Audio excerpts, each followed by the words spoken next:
G'day there, and welcome to China Breaking News, your one-stop shop for the absolute wildest stories coming out of the Middle Kingdom that make our local headlines look like a Sunday school picnic. Pull up a stump, grab a cold one, and settle in, because we need to have a serious yarn about the absolute state of the Made in China tag these days. Now, we've all seen some dodgy gear at the Sunday markets. You know, the stuff, the Adidas shirts where the logo's a bit wonky, or the power tools that give up the ghost the second they see a piece of hardwood. But what's happening over in China right now makes a backyard mechanic look like a bloody brain surgeon.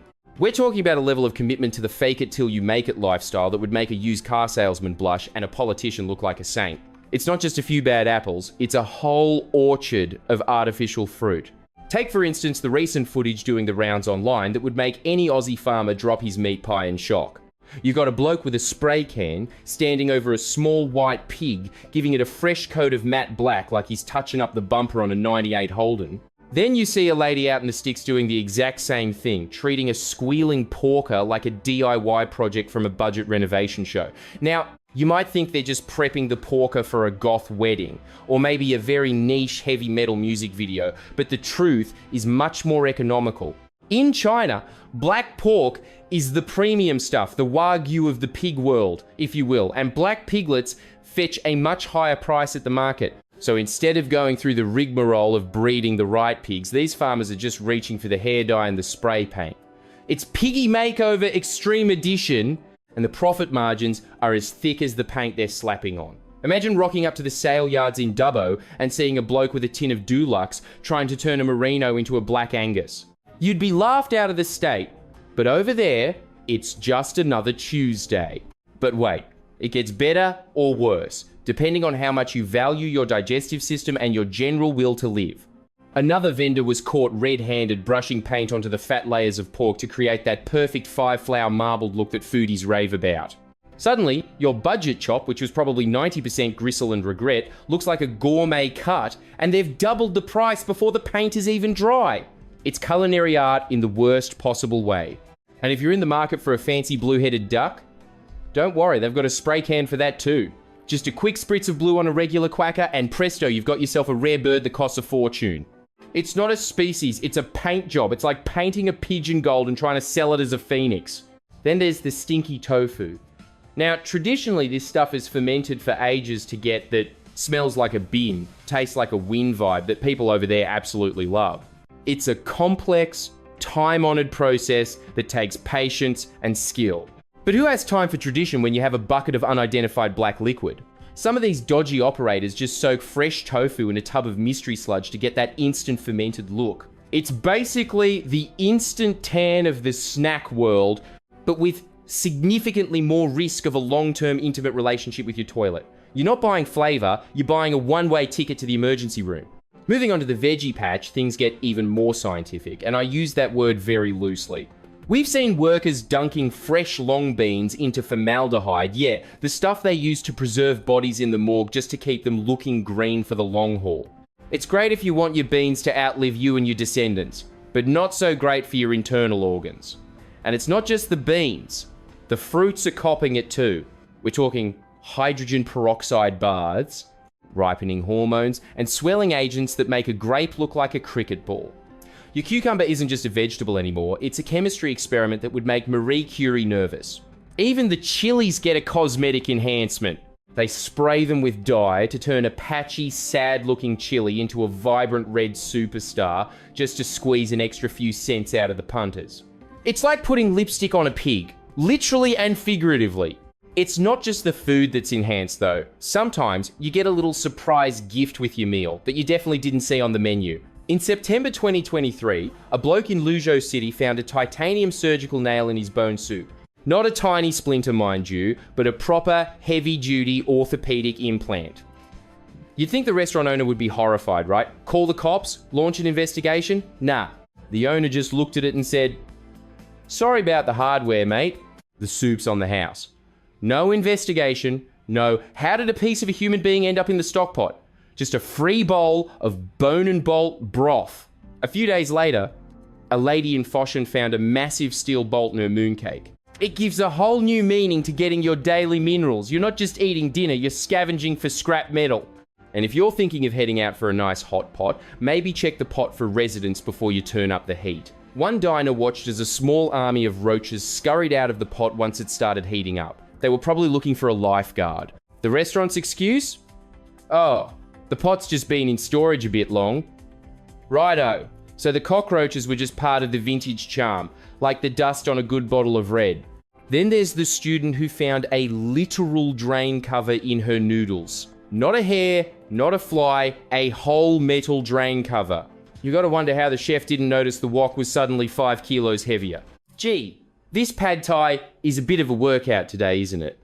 The creativity is honestly staggering, if a bit terrifying. Take meat floss, that fluffy stuff kids love in their pastries. Turns out, a lot of it is just flavoured cotton wool. You can take the meat, wash it in water, dry it with a paper towel, and light it with a lighter. It turns black and smells like a chemical fire. Bon appetit! Then there are the fake chicken legs. These geniuses take some chicken skin and a bone and stuff the middle with, well, something that definitely didn't walk on 2 legs. It's like a macabre version of a turducken, but the meat is a complete mystery. You've got to admire the hustle, even if it is completely devoid of humanity and probably several health codes. It's a world where nothing is what it seems. Crabs are sold tied in ropes so thick they weigh as much as the crab itself. You're paying top dollar for a bit of wet twine. You buy a 500 gram bag of sunflower seeds, and a quarter of the weight is just massive oxygen absorbers. It's the packet of chips that's 90% air problem, but on steroids, and with more potential for choking. Even the recycling game is rigged. Cardboard boxes are sprayed with water between the layers to make them heavier when they're sold to the recycling centre. It's a literal shell game where the only person winning is the one holding the hose. And it's not just the small fry. A bloke who bought gold from a state-owned bank a decade ago found out his pure gold was starting to rust. Rust on gold! The bank manager basically told him to tell his story to someone who cares. If you can't trust a state-owned bank for gold, you're basically living in a giant shell game. It's like buying a genuine leather jacket and finding out it's made of recycled yoga mats. The government is even getting in on the act. Landscape workers have been caught greening the city by literally painting dead brown trees with bright green paint. It was an official order. Why bother with pesky things like water and soil when you have a pallet of Dulux and a deadline? This culture of imitation goes right to the top. From aircraft carriers that are just old Russian designs with a fresh coat of paint, to the C-919 jet that's basically a Frankenstein's monster of foreign parts held together by hope and propaganda. China is the undisputed world champion of the knockoff. Then you've got the electric vehicles. They're flooding the market, but about 8 of them catch fire every single day. And because they're built like a cheap toaster, like once they ignite, they stay ignited. It's less of a commute and more of a Viking funeral on wheels. You're not driving to work, you're piloting a mobile bonfire. But the real comedy gold is in the Western brand ripoffs. We've all heard of KFC, but have you tried OFC? That's Obama fried chicken, featuring a logo of Barack himself looking very confused about his career change. Or how about Kendachi, which sounds like KFC but translates to Can Chew? A bold claim for some of the meat they serve. Then there's Kenda Duck for those who prefer their poultry roasted. If you're feeling indecisive, you can hit up Ken Donald's, the unholy matrimony of the Colonel and the Golden Arches. It's the fast food equivalent of a platypus. The list goes on, getting weirder by the second. Pizza Hut, McLucky Chicken, and KFD, the younger, slightly more Asian brother of KFC. There's RFC, DKC, and even Harsdagen ice cream for when you want a treat that sounds like you're having a stroke while ordering. Thirsty? Try a Thirsty Cola or a Content Cola. If you want a Sprite Chew Bee, make sure you don't accidentally buy a Lay Bee. The Chinese characters for Snow and Thunder look almost identical. It's a literal branding minefield where one wrong character means you're drinking lemon-flavoured dish soap. Need to wash your hair? Grab some Pan Piao Feisty, a magical blend of Pantene, Rejoice, and Head & Shoulders all in one bottle. It's the ultimate efficiency, assuming it doesn't make your hair fall out in clumps. Want an iPhone? The pineapple phone is ready for you. complete with a startup ad reminding you that while the US has Apple, China has tropical fruit. Looking for sneakers? You can't go wrong with a Beboss Dasabi or the legendary Adi Gucci, which features both the Adidas stripes and the Nike swoosh. It's the ultimate crossover event, like a Marvel movie, but for sweatshops. And we can't forget the walnut milk. The popular brand is 6 walnuts, which has naturally led to 1 walnut, 10 walnuts, 6 pure walnuts, and my personal favorite, 6 nuclear bombs. Because nothing says healthy breakfast like the promise of an impending mushroom cloud to get your day started.